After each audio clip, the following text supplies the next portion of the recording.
The government and the NHS are prepared to deal with coronavirus. You can help too.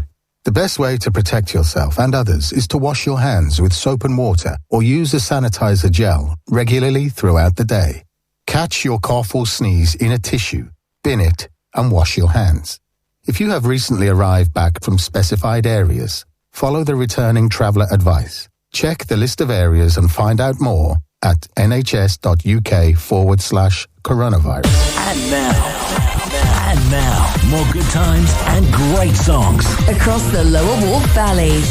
This is Tempo FM.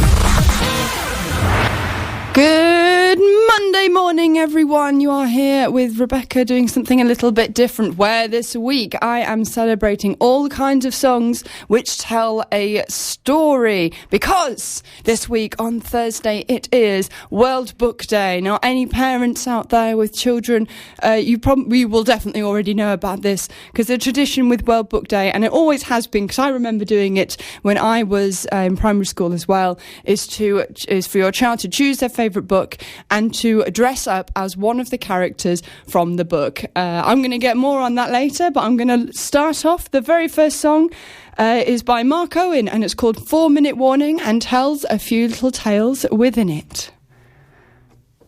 It might be called 4 Minute Warning, but that song is actually only 3 minutes 22 seconds long, which has always bugged me, but it's such a good song. For our theme today, which is World Book Day, which is on Thursday. So all of the songs I'll be playing for you today are not sung by the artist about themselves necessarily, but about other people. So the 4 Minute Warning just then was talking about other people and what they would do with their final minutes before some theoretical apocalypse, as the song seems to suggest.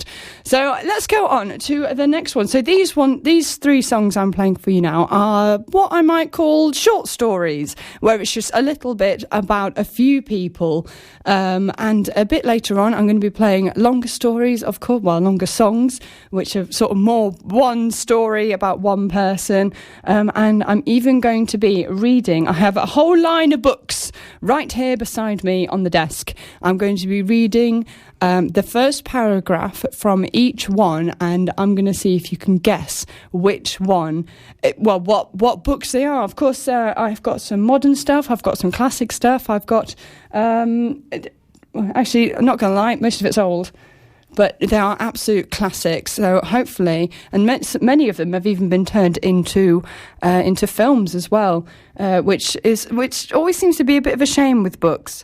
Because when things get transcribed into films, yes, you lose time, because the descriptions in the books are then put into physical form, so you can see it rather than read about them. But you also lose a little bit of that self-imagination, which I actually found whilst reading one of the books I'm going to read for you later. So here's the next song. It's called Stop Living the Lie by David Snedden. Can you guess the book? First published in Great Britain in 1937. An unexpected party. In a hole in the ground there lived a hobbit. Not a nasty, dirty, wet hole filled with the ends of worms and an oozy smell, nor yet a dry, bare, sandy hole with nothing in it to sit down or to eat. It was a hobbit hole, and that means comfort. Here's the Eleanor Rigby/Julia Love remix by the Beatles. Let me know what you think the book is. Send us a text to 82228, starting the message with the word tempo followed by a space. Standard network rates apply. You get a mention on air if you get it correct.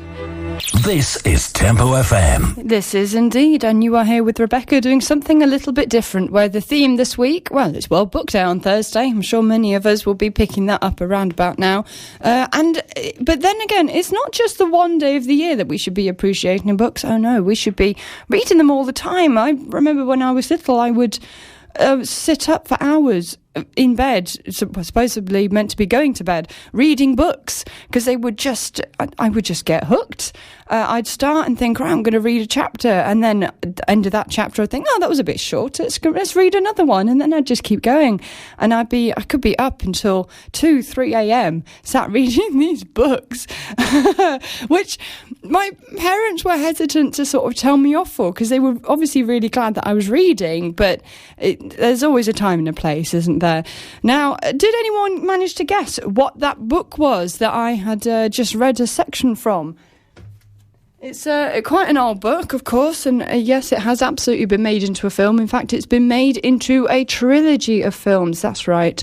It is The Hobbit by J.R.R. Tolkien, who is also the author of The Lord of the Rings books, all three of them, which those three books were only turned into one film each. I'm wondering if they should have been turned into a set of 9, and then The Hobbits, which were the prequels, then turned into another 3, but that's just me thinking that, because imagine the detail they can get, even if they split a book into 2, the amount of detail they can get from the book put into the films, but unfortunately some things that are read in books do not transcribe into films, and sometimes they do transcribe quite nicely into song. So the next song I'm going to play for you now, although this story is not from a book, it probably has been written in books somewhere, in some places. This is called Family Man, and it's by the multi-instrumentalist Mike Oldfield.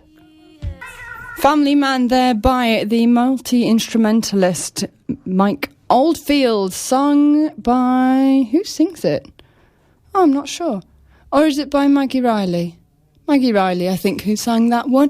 Well, so today is all about different songs in music, and you might have noticed so far all of the music I've been playing has been telling a story of one sort or another. So Family Man just then was telling about a gentleman in a bar who's being approached by someone, and he simply wants to be left alone. Nice and simple. Previous song, 4-minute warning, of course something is about to happen, so they're telling short stories about what these people are going to do with their final few minutes.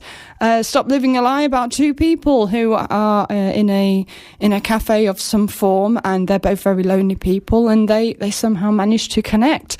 And of course Eleanor Rigby by the Beatles, about a lady in a church who gets married or gets abandoned at the altar, and a vicar who's also all alone, and how their stories sort of come together at the end when Eleanor is unfortunately buried. So unfortunately not all stories are happy tales, but sometimes they are. Sometimes they tell of a boy meets girl, and how they get on with their lives, and how they integrate, and how they then go on to have a family. So here's Oobla Dee Oobla Da by Marmalade. Oobla Dee Oobla Da by Marmalade there. Here is the next book, written in... oh, I should have found this one before. Written originally in... Scanning, 1981. That was when it was first published. So, meeting. Yes, said Tom bluntly on opening the front door. What do you want? A harassed middle-aged woman in a green coat and felt hat stood on his step. He glanced at the armband on her sleeve. She gave him an awkward smile. I'm the billeting officer for this area, she began. Oh yeah? What's that got to do with me? She flushed slightly. Well, Mr. Oakley. Thomas Oakley. Ah, thank you, Mr. Oakley. She paused and took a deep breath. Mr. Oakley, with the declaration of war imminent... Tom waved his hand. I knows all that. Get to the point. What do you want?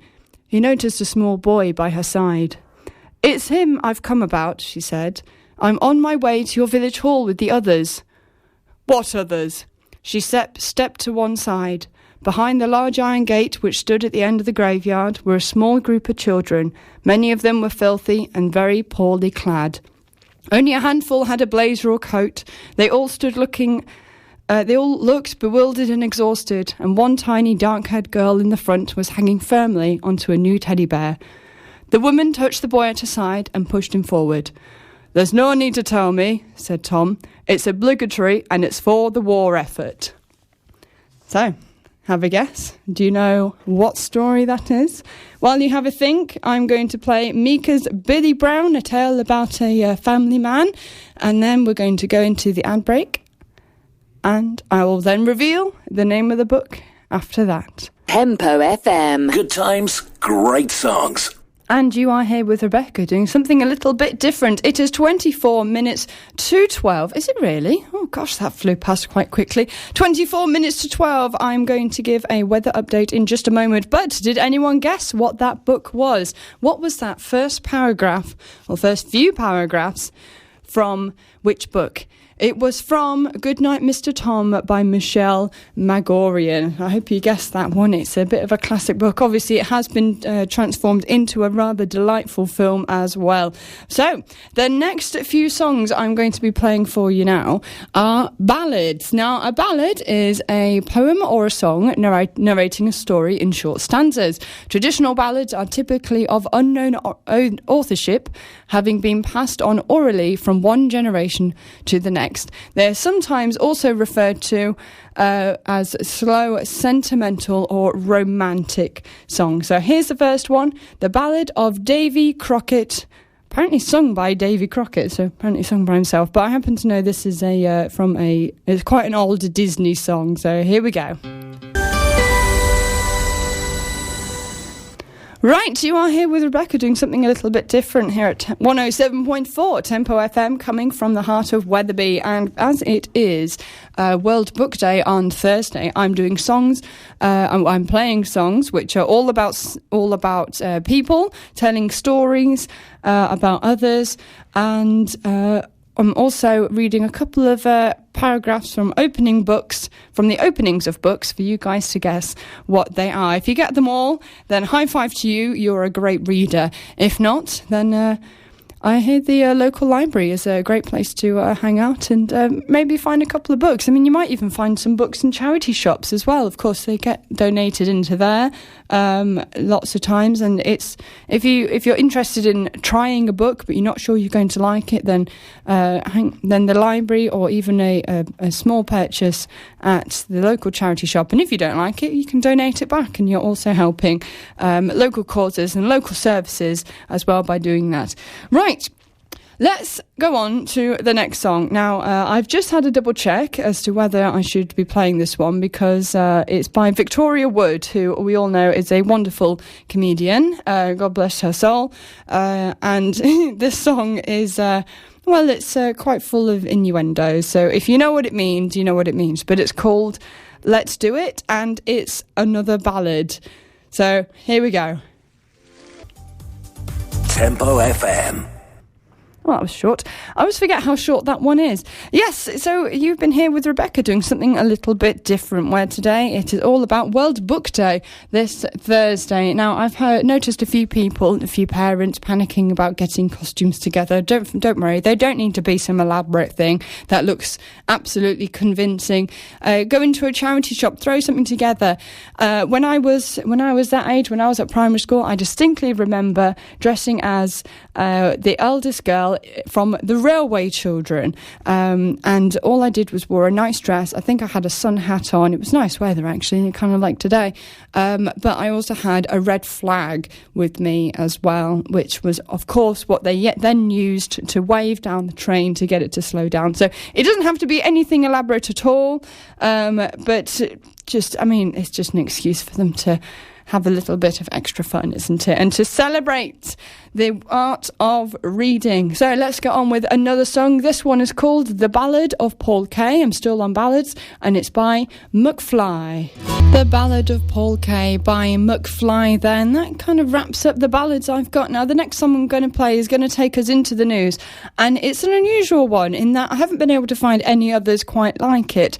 It kind of stands on its own in terms of storytelling, and what it is is it's called Dear Darling by Ollie Murs, and what it's basically telling a story about is someone writing a letter to someone to a past lover or past relationship that they have wronged. So here we go. This is going to take us into the news, where afterwards there's going to be another hour of me doing something a little bit different here on 107.4 Tempo FM.